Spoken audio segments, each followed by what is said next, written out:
Bismillahirrahmanirrahim. Assalamualaikum warahmatullahi wabarakatuh. Alhamdulillah, segala puji bagi Allah Subhanahu wa Ta'ala telah memberikan kita kesehatan, kesempatan. Pada kesempatan ini kita melanjutkan materi pada KD 3.8 ya, mana membahas tentang elektrokimia, sel elektrokimia.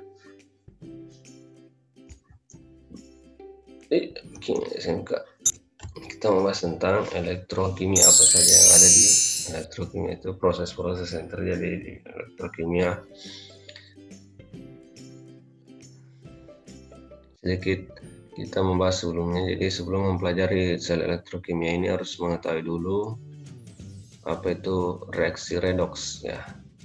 Pada pembahasan sebelumnya kita sudah mempelajari tentang reaksi redoks ya, reaksi oksidasi reduksi. Jadi bagaimana setengah reaksi, kemudian apa saja yang terjadi pada reaksi redoks.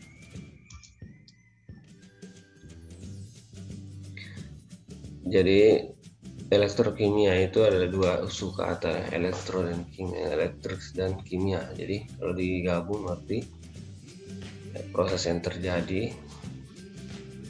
terjadi pada elektro ya, listrik, dan energi kimia.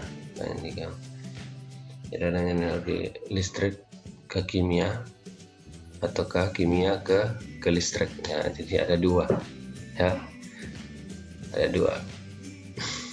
Itu yang disebut dengan sel elektrolisis dan sel volta.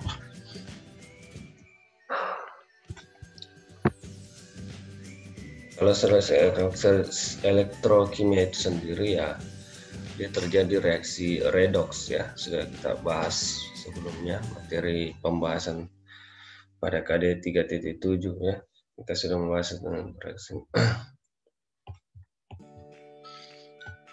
Jadi sedikit lagi kita bahas dulu reaksi redoks untuk mengingat ya, apa sih perbedaan dari reaksi reduksi dengan oksidasi.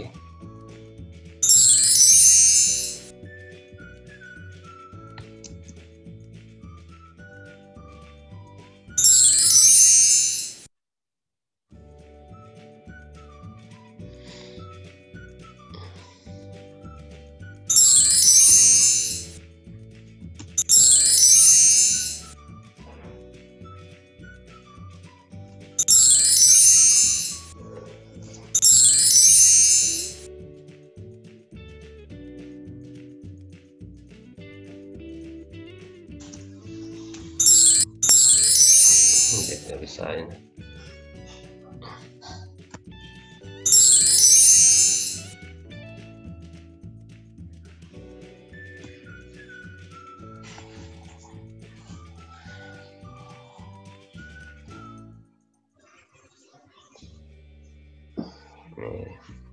Slide-nya sudah.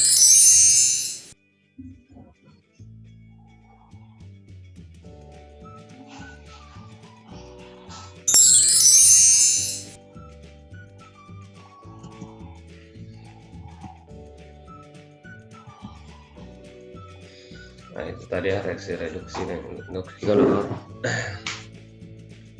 oksidasi terjadi peningkatan biloks ya. Yang di oksidasi itu dia menjadi reduktor, kemudian reduksi terjadi penurunan bilang oksidasi. Tadi contohnya itu cuma cepat sekali slide-nya. Nah, ini autoredoks ya. Autoredoks itu ya dia mengalami reduksi sekaligus mengalami oksidasi. Nah, kita sudah bahas.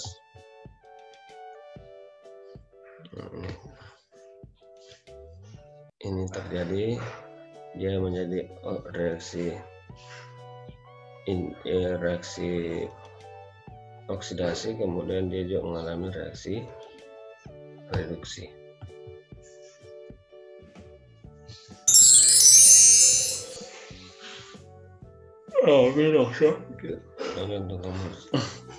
Muatan listrik yang dimiliki unsur dalam senyawa itu dikatakan Nah, bilox, penentuan bilangan oksidasi.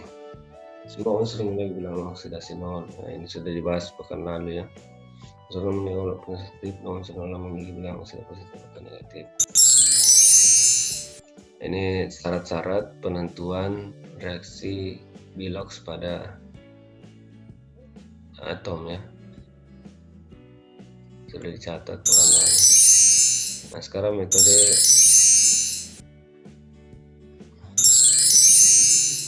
ini ya, contoh reaksi redoks, penyetaraan reaksi ya. Kita tidak usah bahas ini.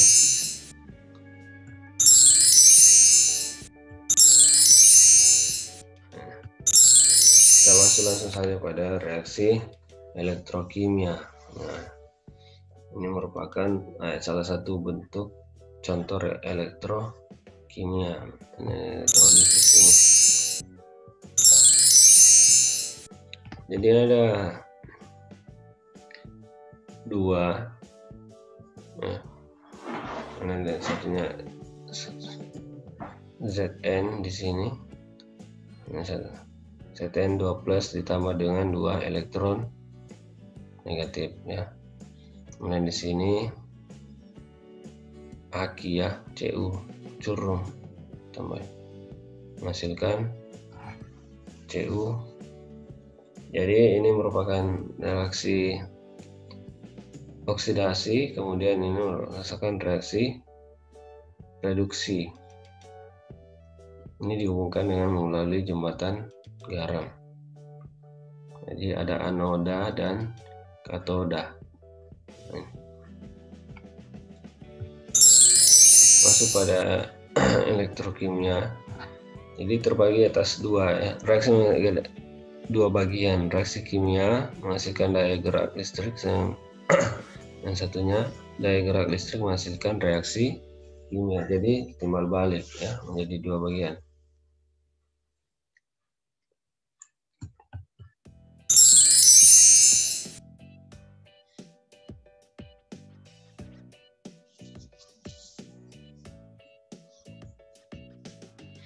Nah, ini salah satu macam dari sel Galvani ya.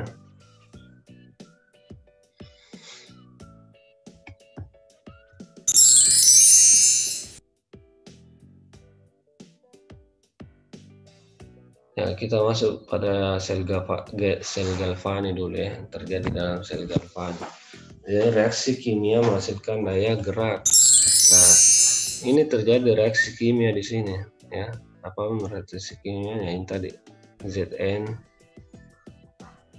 di anodanya, kemudian reaksi ininya, kemudian terjadi reaksi gerak. Nah, ini bergerak di sini.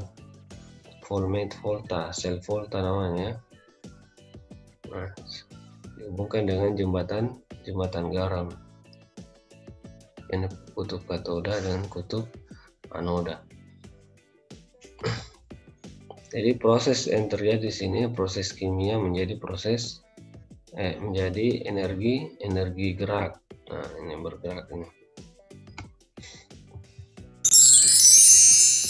Nah, prinsip dari sel volta atau sel Galvani itu adalah pada anoda elektron produk dari serat oksidasi anoda kutub negatif. Kemudian di katoda elektron reaktan dari reaksi reduksi. Nah, itu saya bilang tadi. Tidak ada reaksi oksidasi di dalam anoda, di mana anoda itu kutub negatif, kemudian reduksi itu ada di katoda. Elektron mengalir dari anoda ke katoda. Dari elektronnya.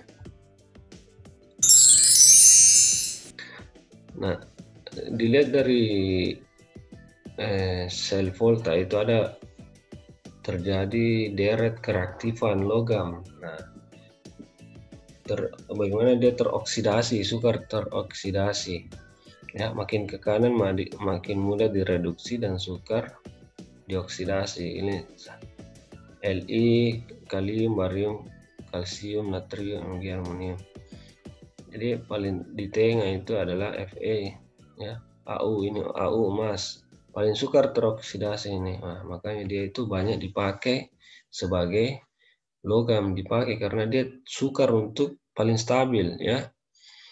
dia stabil, artinya di sini tidak berubah itu emas, ya, tidak sama besi. Ini besi ini, dia sangat mudah teroksidasi, ya, sangat mudah teroksidasi, maka cepat berkarat.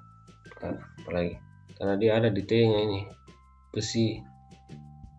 Nah, makanya kenapa bisa emas itu mahal, ya, karena itu dia suka teroksidasi dan dia juga merupakan logam mulia. Nah, makin ke kiri makin mudah dioksidasi, makin aktif dan sukar direduksi. Nah, ini Li makin kiri. Barium kalium ini sangat mudah sekali, ya.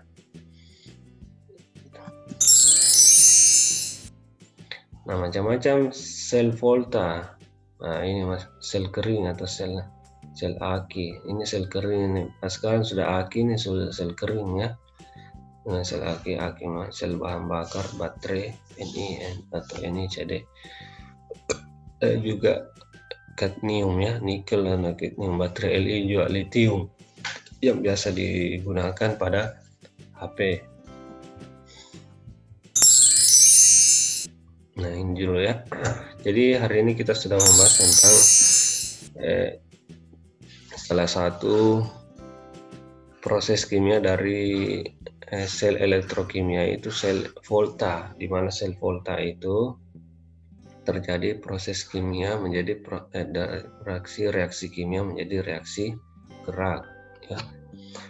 Dan diketahui di sini beberapa macam kereaktifan dari logam yang digunakan untuk pada sel volta itu sendiri. Oke, demikian dari penyampaiannya. Kita lanjut pekan depan dengan menghitung sel enol, ya, enol standar atau enol. Assalamualaikum warahmatullahi wabarakatuh.